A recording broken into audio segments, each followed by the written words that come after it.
아멘, 할렐루야. 우리 주님께 모든 영광 올려드립니다.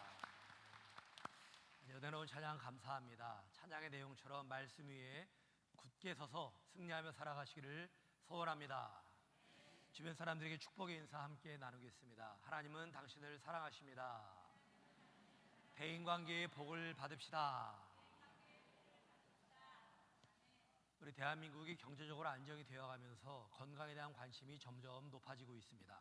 지상방송은 물론이고 유선방송과 유튜브에 보면은 몸에 좋은 음식이 무엇인지, 어떻게 하면 건강에 도움이 되는 운동을 할 수 있는지 하나하나 소개하는 내용들이 많이 나와 있습니다. 예를 들면 암에 좋은 음식은 이러이러한 것들입니다. 또 당뇨에 좋은 음식은 이러한 음식이고, 뼈에 좋은 음식은 이러한 음식이다라는 게 소개됩니다. 치매 방지법, 그리고 코어 근육을 강하게 하는 법, 노화 방지를 위한 운동법, 이런 것들이 우리 건강에 관심을 반영하고 있는데 열풍을 뛰어넘어서 광풍처럼 몰아치고 있습니다. 하지만 건강을 위해서 정말 중요한 게 있는데 이에 대해서는 별다른 관심이 없습니다. 바로 대인관계입니다. 미국의 브링검 영 대학교 연구진이 대인관계와 건강의 상관관계에 대해서 연구했습니다. 이 연구 결과의 핵심은 건강하게 오래 살기 위해서는 대인관계가 중요하다라고 하는 것입니다. 연구진은 30만 8천 명을 대상으로 148건의 연구를 진행했습니다. 그리고 대인관계와 건강의 중요성에 대한 연구 자료를 분석해서 발표했습니다. 우선 대인관계가 좋은 사람과 그렇지 않은 사람을 비교해 볼 때에 좋은 사람이 그렇지 못한 사람보다 훨씬 더 오래 살았다라고 하는 것입니다. 그리고 대인관계가 좋지 않은 것은 마치 하루에 담배 15개 피를 피운 것과 같은 나쁜 영향을 준다라고 하는 겁니다. 또 대인관계가 안 좋은 사람은 알코올 중독자보다 더 건강에 해롭다라는 말도 했습니다. 운동을 하지 않은 것과 거의 맞먹는다라는 말까지 했습니다. 대인관계가 안 좋은 것은 비만 환자보다 더 안 좋은 건강에 해로움을 가져온다라는 발표를 했습니다. 건강을 위해서 음식이나 운동이 중요하지만 이보다 대인관계가 더 중요하다라고 하는 겁니다. 근데 문제는 무엇입니까? 현대인들이 대인관계의 문제에 대해서 점점 더 심각함에 빠져든다라고 하는 겁니다. 스마트폰이나 인터넷, 그리고 미디어의 발달로 지식과 정보를 얼마나 우리가 쉽게 습득을 합니까? 그럼 보다 빨리 다른 사람과 소통을 합니다. 소통할 수 있는 방법이 너무나 다양해졌습니다. 그런데 그런 가운데 마음을 터놓고 대화할 수 있는 친구 관계는 점점 더 줄어들고 있다라고 하는 겁니다. 그러면서 현대인들이 더욱 외톨이가 되고 깊은 고독 가운데 내몰리고 있다라고 하는 겁니다. 뿐만 아니라 대인관계에 대한 훈련이 제대로 안 돼 있습니다. 그래서 주변 사람들에게 쉽게 상처를 줍니다. 상처를 줄 뿐만이 아니라 그로부터 상처를 쉽게 받기도 합니다. 끼리끼리 모여서 왕따를 시킵니다. 그러면서 공동체 안에 심각한 수준의 고통과 아픔을 느끼고 살아갑니다. 그런데 교회에서도 이러한 현상이 나타나고 있다고 하는 겁니다. 많은 성도들이 대인관계로 인하여 힘들어합니다. 공동체 안에서 상처를 주고 상처를 받으며 살아갑니다. 함께하면 좋아야 되는데 오히려 함께하는 게 부담이 됩니다. 꺼려집니다. 때로는 어디론가 멀리 떠나서 혼자 살고 싶어집니다. 그러면서 신앙생활할 때 가장 힘든 것 중에 하나가 대인관계가 되어가고 있습니다. 대인관계는 건강을 위해서나 신앙생활을 위해서나 너무나 중요한 것입니다. 그렇다면 우리는 대인관계를 어떻게 풀어가야 할까요? 오늘 읽은 본문은 짧은 구절이지만 여기에 대해서 아주 중요한 원리를 두 가지로 말씀하고 있습니다. 첫째는 마음을 다하여 하나님을 섬기라 하는 것입니다. 설교를 들으실 분 가운데 아니 목사님이 대인관계를 말하다가 왜 갑자기 하나님 이야기가 나와? 그럴지 모르겠습니다. 그러나 형통한 대인관계의 시작은 하나님께로부터 이루어진다 하는 사실을 알아야 합니다. 잠언에 보시면은 사람이 마음으로 자기의 길을 계획할지라도 그의 걸음을 인도하시는 이는 여호와시니라 하였습니다. 계획은 사람이 하지만 그 계획을 이루어 주시는 분은 하나님이다라고 하는 겁니다. 또 말씀하기를 주권자에게 은혜를 구하는 자가 많으나 사람의 일의 작정은 여호와께로 말미암느니라 하였습니다. 여기서 말하는 주권자는 결정권자를 말합니다. 기업에서는 CEO가 주권자이고 재판할 자는 재판할 때는 판사가 주권자죠. 직장에 문제가 생기면은 최종적으로 CEO를 찾아갑니다. CEO가 주권자이자 결정권자이기 때문입니다. 재판할 때는 어떻게 해서든지 판사의 도움을 받으려고 합니다. 판사에게 잘 보이려고 합니다. 판사가 주권자이자 결정권자이기 때문에 그렇습니다. 이렇게 사람들이 주권자에게 은혜를 구하지만 결국 모든 일의 작정이 누구에게 있다고 했습니까? 여호와께 있느니라, 하나님께 있다고 했습니다. 대인관계도 그렇습니다. 이를 위해 많은 노력을 하지만 대인관계의 형통함은 하나님께 있다고 하는 것입니다. 클리포드 나스 또 코리나 예가 공동으로 저술한 관계의 본심이라는 책이 있습니다. 미국의 명문대인 스탠퍼드 대학교 교수들이 27가지 실험을 거쳐서 관계의 법칙을 기록했습니다.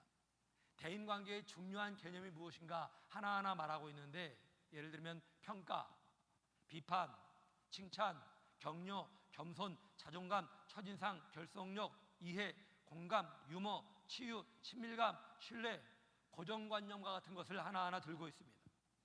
생활 속의 사례를 들어가면서 하나하나 풀어갔습니다. 근데 문제는 제 머리가 그렇게 좋지가 않다라고 하는 거예요. 외우지를 못하겠습니다. 기억을 못하겠어요. 단 몇 가지만이라도 기억을 하면 좋은데 까마득하게 잊어버립니다. 저는 책을 읽으면서 저도 모르게 이러한 기도가 나왔습니다. 하나님, 안 되겠습니다.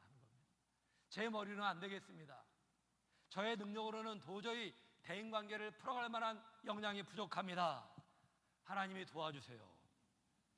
이게 솔직한 저의 심정이었습니다. 여러분, 대인관계에 있어서 하나님의 도우심을 구하는 것은 무책임하거나 무기력한 자세가 아닙니다. 가장 적극적이고 지혜로운 자세입니다. 하나님의 도움을 구하는 자세는 겸손하고 현명한 자세입니다. 나의 부족함을 깨닫고 겸손한 사람이 하나님의 도우심을 구합니다. 또한 겸손한 자세로 남을 대하는 사람이 대인관계에도 형통할 수가 있는 것입니다. 하나님의 도우심 가운데 대인관계에 형통을 누리는 여러분 모두가 다 되시기를 축원합니다. 6절에 보시면은 눈가림만 하여 사람을 기쁘게 하는 자처럼 하지 말고 그리스도의 종들처럼 마음으로 하나님의 뜻을 행하고 하였습니다. 6절은 어떻게 하는 것이 하나님을 섬기는 것인지 하나님을 섬기는 자세에 대해서 말씀하고 있습니다. 먼저 눈가림만 하지 말아라 그랬습니다. 눈가림으로 한다는 말은 사람들의 눈에만 들도록 하는 행위를 말합니다. 눈가림으로 하는 사람은 하나님이 아니라 사람에게 인정을 받으려고 합니다. 그런 사람은 하나님이 아니라 사람을 기쁘게 하려고 합니다. 겉으로는 믿음이 좋아 보이는데 실제로는 믿음이 없는 사람을 말합니다. 누가복음 18장에 보시면은 예수님께서 바리새인을 비유로 들어서 말씀하셨습니다. 그 바리새인은 사람들이 많이 모여있는 성전에서 손을 들고 큰 소리로 기도했습니다. 하나님이여, 나는 다른 사람들 곧 토색과 불의와 간음하는 자들과 같지 아니하고 이 세리와도 같지 아니함을 감사하나이다. 나는 일에 2번씩 금식하고 또 소득의 11조를 드리나이다. 사실 여러분, 이 바리새인이 남의 것을 빼앗지 않고 간음하지 않고 금식하고 11조를 드리는 일은 잘하는 일입니다. 하나님을 믿는 성도가 그렇게 살아야죠. 마땅히. 남의 것을 빼앗고 불이행하고 간음이나 해서는 되겠습니까? 때로는 금식으로 기도하고 11조도 해야죠. 그리고 큰 소리로 기도한 일도 잘한 일입니다. 누구든지 바리새인처럼 하나님이여, 저는 다른 사람들 곧 토색과 불의와 간음하는 자들과 같이 행하지 아니함을 감사합니다. 저는 일에 2번씩 금식 기도합니다. 소득의 11조를 드립니다 하고 기도를 드릴 수 있어야 합니다. 우리의 신앙을 고백하는 게 얼마나 아름답고 좋은 일입니까? 그런데 왜 예수님이 이렇게 기도하는 바리새인을 비판하셨을까요? 이것이 순수한 기도가 아니라 눈가림으로 한 것이기 때문에 그렇습니다. 그 기도에 하나님을 향한 마음이 없었기 때문에 그렇습니다. 하나님이 아니라 사람이 들으라고 했던 기도였기 때문에 그렇습니다. 그가 했던 행위도 하나님 앞에서 한 것이 아니라 사람들 앞에서 자기를 자랑하기 위해서 했기 때문에 그렇습니다. 이런 사람은 하나님과의 아무런 관계없이 그저 종교 생활을 하고 있는 것입니다. 그 속에 믿음이 없습니다. 생명이 없습니다. 그에게는 그저 형식적인 껍데기만 남아있어요. 껍데기만. 우리말에 눈 가리고 아웅한다 하는 말이 있죠. 이 말을 국어사전에 찾아보면 이렇게 나와 있습니다. 얕은 수로 남을 속이려 할 때 쓰는 말, 형식적으로 하는 체 하며 부질없는 짓을 함을 비유적으로 이르는 말이라고 나와 있습니다. 6절에 나와 있는 눈가림이란 말이 이와 같습니다. 눈 가리고 아웅하는 겁니다. 근데 여러분, 눈 가리고 아웅하면은 결국은 다 알게 돼 있어요. 다. 먼저 하나님이 아시고요, 나중에는 사람들도 다 알게 됩니다. 그러므로 눈 가림은 하나님과의 관계를 망치고 다른 사람과의 관계도 막는다 하는 사실을 알아야 합니다. 6절 뒷부분에 보시면은 마음으로 하나님의 뜻을 행하고 하였습니다. 이게 중요합니다. 누구든지 큰 소리로 기도할 수 있습니다. 저도 큰 소리로 기도하는 걸 좋아합니다. 저는 우리 교인들이 속으로 기도할 게 아니라 큰 소리로 기도하시면 좋겠습니다. 소리를 내며 기도를 해야 기도에 잡념이 안 생기고 기도의 세계에 더 깊이 들어갈 수가 있습니다. 근데 중요한 사실은 큰 소리로 하고 안 하고가 아니라 마음으로 하나님의 뜻을 행하고 있느냐, 여기에 있습니다. 형식적으로 기도하지 말고 마음을 다하여 기도하라 하는 것입니다. 예배 드릴 때 몸만 성전에 와서 앉아 있는 게 아니라 마음을 다하여 예배를 드리라라고 하는 겁니다. 하나님을 섬기되 겉으로 하는 척 하지 말고 마음으로 하라 하는 뜻입니다. 그러면 하나님께서 그 마음을 받으시고 모든 일에 형통한 복을 더하여 주시는 것입니다. 할렐루야! 미국에서 이름난 더글라스 구두회사를 설립한 윌리엄 더글라스의 이야기입니다. 이분이 성공에 이르기까지 갖가지 많은 어려움을 많이 겪었습니다. 젊은 시절은 일자리가 없어가지고 구인 광고를 찾아가지고 여기저기 전전긍긍하며 살았다고 합니다. 급여하는 수중에 $1밖에 남지가 않았습니다. 절박한 상황이 이르게 되었는데 그날은 주일이었습니다. 예배드리며 황금함 앞에서 남아있는 전재산을 만지작거리다가 선뜻 50센트를 하나님 앞에 드렸습니다. 50센트는 전 재산의 절반이었습니다. 다음 날에 이 마을에 일자리가 생겼다 하는 소식을 듣고 기차표를 끊으러 역전으로 달려갔습니다. 근데 기차 요금은 $1였기 때문에 할 수 없이 50센트에 해당하는 거리까지의 표를 사게 되었습니다. 나머지는 걸어갈 생각이었습니다. 이제 하차하고 걸어가려고 하는데 새로운 구인 광고가 하나 눈에 들어왔습니다. 편안하고 가벼운 구두 제작에 함께 참여할 사람 구함이라고 써 있었습니다. 그는 단숨에 구두가게로 달려가서 30분 만에 취업할 수가 있었습니다. 보스도 애당초의 목적지보다 주급의 $5를 더 받는 좋은 조건이었습니다. 근데 사장님이 더글라스를 아주 좋게 보셨어요. 사장님과의 관계가 대단히 좋았습니다. 나중에는 이 사장님이 구두회사를 더글라스에게 다 물려주기까지 했습니다. 이렇게 해서 구두 제조업을 발전시키면서 대성하게 되었습니다. 그는 이렇게 회고했습니다. 지금의 $500만 그 당시에 50센트는 내게 더 큰 의미가 있었습니다. 여러분, 무엇이 더글라스로 하여금 사장님에게 좋은 인상을 갖게 했을까요? 더글라스가 대성하게 된 원인이 무엇일까요? 그의 인덕이 좋고 성실했기 때문이다라고 말할 수가 있을 것입니다. 하지만 본인은 그렇게 말하고 있지 않습니다. 하나님께 마음을 다한 예물을 드리고 헌신했기 때문입니다. 그가 받은 축복은 사람이 아니라 하나님이 주신 선물인 것입니다. 그가 마음으로 하나님의 뜻을 따르자, 하나님 앞에 마음을 다하여 살아가고자 하자 하나님이 그에게 대인관계와 삶의 형통의 복을 더하여 주신 것입니다. 여러분은 어떠십니까? 하나님을 섬긴다고 하면서 사람에게 인정받기 위해 하는 척만 하지 않으십니까? 눈가림으로 살고 있지 않습니까? 그렇다면 이제는 눈가림이 아니라 마음으로 하나님을 섬기시기 바랍니다. 남이 보든지 안 보든지 마음을 다하여 하나님의 뜻을 따라 살아가시기를 소원합니다. 이런 말미암아 하늘의 문이 열리며 관계의 축복이 우리의 삶 가운데 풍성히 임할 수 있기를 주님의 이름으로 축원합니다.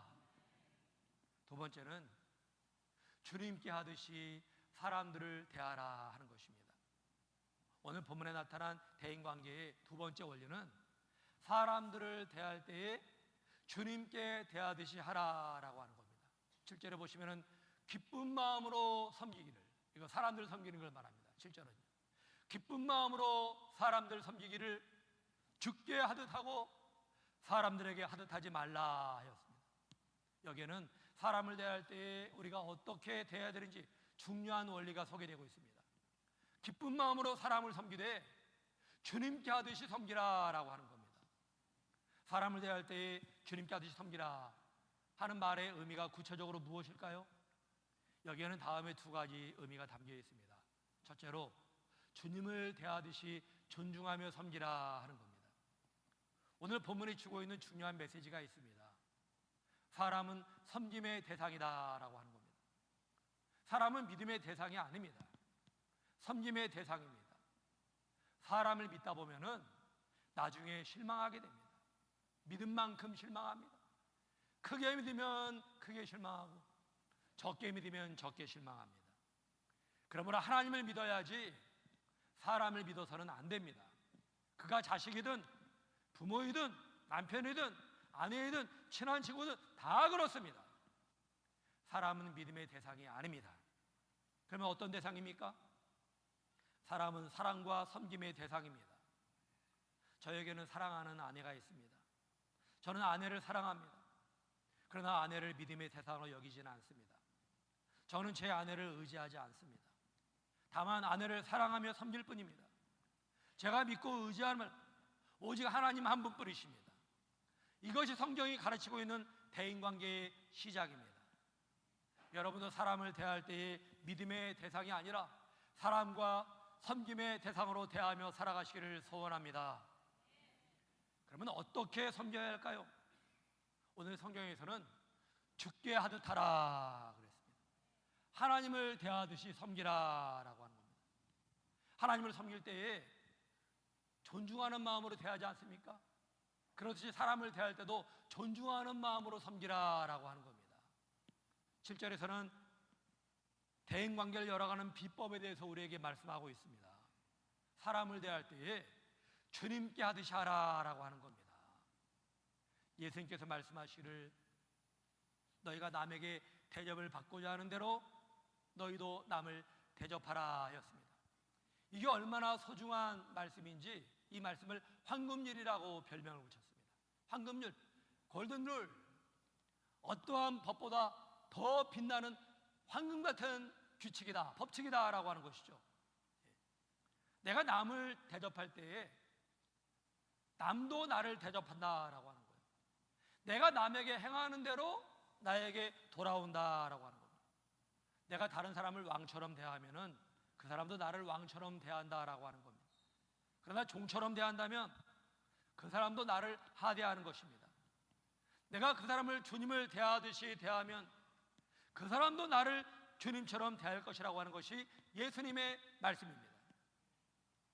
뉴욕타임즈의 인기 저널리스트 요한 하리가 쓴 물어봐줘서 고마워요 라는 책이 있습니다. 이 책에서 저자는 우울증의 근본 원인이 무엇인지 이렇게 말하고 있습니다. 우울의 근본 원인은 황금률이 아닌 황금을 원하는 마음에서 생긴다라고 하는 거예요. 이게 무슨 말일까요? 우리 모두에게는 내적인 욕구가 있습니다. 어떤 욕구가 있습니까? 남에게 존중받으려는 욕구가 있습니다. 강한 욕구가 있습니다. 남에게 대접을 받으려는 욕구가 있습니다. 강한 욕구가 있습니다. 근데 이 욕구가 채워지지 않습니다. 존중을 받기를 원하는데 오히려 무시당합니다. 대접을 받고 싶은데 그게 아니라 가진 걸 빼앗깁니다. 그런데 마음의 상처를 받게 되죠. 그리고 그 상태가 지속이 되고 반복이 되면 우울해진다라고 하는 거예요. 이 저자가 말하는 황금을 원하는 마음은 남에게 존중받고 싶어하는 마음, 대접받고 싶어하는 마음을 말합니다. 그런 사람은 결국 우울하게 된다라고 하는 거죠. 그러나 황금률은 다릅니다. 내가 남을 존중하고 남을 대접할 때에 남에게 존중을 받게 되고 대접을 받게 됩니다. 그러면 우울한 인생이 아니라 기쁨과 활력이 넘쳐나는 인생을 살아간다라고 하는 겁니다. 앞으로는 황금률을 실천하는 지혜롭고 복된 성도로 살아가시기를 바랍니다. 가족을 대할 때에 남편이나 아내나 자녀가 아니라 단순히 부모님이 아니라 주님을 대하듯이 하시기 바랍니다. 우리 성도들을 대할 때도 주님을 대하듯이 대하시기 바랍니다. 믿지 않는 이웃이나 직장 동료를 대할 때도 주님을 대하듯이 존중하며 섬기시길 바랍니다.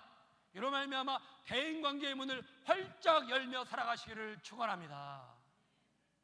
두 번째는 주님을 대하듯이 정성을 다하여 섬기라라고 합니다. 사람과의 관계를 열어가는데 정성만큼 좋은 게 없습니다. 정성을 통해서 감동이 전달되기 때문입니다. 정성이 느껴지면 마음이 열려지게 되고 마음이 열리면서 대인관계의 문이 열리게 되는 것입니다. 영국의 메리 여왕은 여름이면 스코틀랜드로 휴가를 자주 갔습니다. 하루는 갑자기 검은 구름이 몰려들고 비가 내리기 시작했습니다. 그는 가까운 집에 들러서 우산님 빌려주세요. 제가 내일 반드시 돌려드리겠습니다 라고 했습니다. 이 집의 여자는 처음 보는 사람이거든요. 처음 보는 사람인데 뭘 믿고 우산을 줘? 이런 생각으로 그만 집에서 가장 안 좋은 우산, 구멍도 뚫리고 또 살도 떨어져 있는 그 우산을 주었습니다. 이튿날이었습니다. 궁중의 복장에 금주를 띤 사람이 찾아와서 그 집의 문을 두드렸습니다. 부인이 문을 열어주면서 눈이 휘둥그레졌습니다. 그러자 그 여인에게 헌 우산과 새 우산을 같이 주면서 말했습니다. 우리 여왕 폐하께서 이 우산을 잘 쓰셨다고 감사하다며 저를 보내셨습니다. 이 말을 들은 여자는 그만 정신이 나간 듯이 다음과 같이 중얼거렸습니다.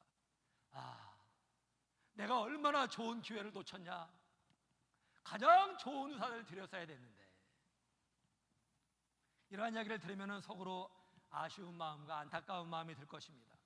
그런데 우리에게도 이러한 일이 종종 벌어지고 있습니다. 성경은 말하기를 손님 대접하기를 잊지 말라. 이로써 부지 중에 천사들을 대접한 이들이 있었느니라 하였습니다. 여기서 말하는 손님은 내가 알고 있는 사람뿐만이 아니라 모르는 사람을 포함합니다. 근데 갑자기 찾아온 나그네와 같은 손님이 있다 할지라도 그 사람들을 잘 대접할 때에 그들 중에 천사들이 있다라고 하는 것입니다. 심지어 예수님은 이렇게 말씀하셨습니다. 내 형제 중에 지극히 작은 자 하나에게 한 것이 곧 내게 한 것이니라. 그러니 사람을 대할 때에 주님을 대하듯이 정성을 다하여 섬겨야 한다라고 하는 겁니다. 돌아보니 우리 교회도 이렇게 정성스럽게 교회를 잘 섬기시고 교인들을 섬기시는 분들이 많으세요. 그분들의 정성스러운 섬김의 모습을 보면서 깊은 감동과 도전을 받습니다. 정말이지 너무나 고맙습니다. 그러한 모습을 보면서 교회를 섬기는 저의 각오도 새롭게 하게 됩니다. 이 시간에 우리의 주위 분들을 한번 떠올려 보았으면 합니다. 전도하기로 작정한 대상자도 떠올리시기를 바랍니다. 그들에게 필요한 것이 무엇일까요? 그들이 뭘 원할까요? 그들에게 사랑이 필요합니다. 불신자에게는 복음이 필요합니다. 그런데 그냥 사랑이 아니라 정성이 담긴 사랑이 필요하고 그냥 복음이 아니라 정성이 담긴 전도와 복음이 필요합니다. 정성을 강조하는 이유는 바로 전달에 있습니다. 정성이 담겨져 있지 않은 사랑은 상대방이 사랑으로 여기지 않기 때문에 그렇습니다. 전도도 그렇다고 생각이 됩니다. 제가 17년이 넘게 전도 대상으로 삼는 분들이 있습니다. 17년이 넘게 전도 대상으로 삼았다라는 말은 17년간이나 전도가 되지 않고 있다는 뜻이기도 합니다. 왜 전도가 되고 있지 않은지 그 이유를 곰곰이 생각해 보았습니다.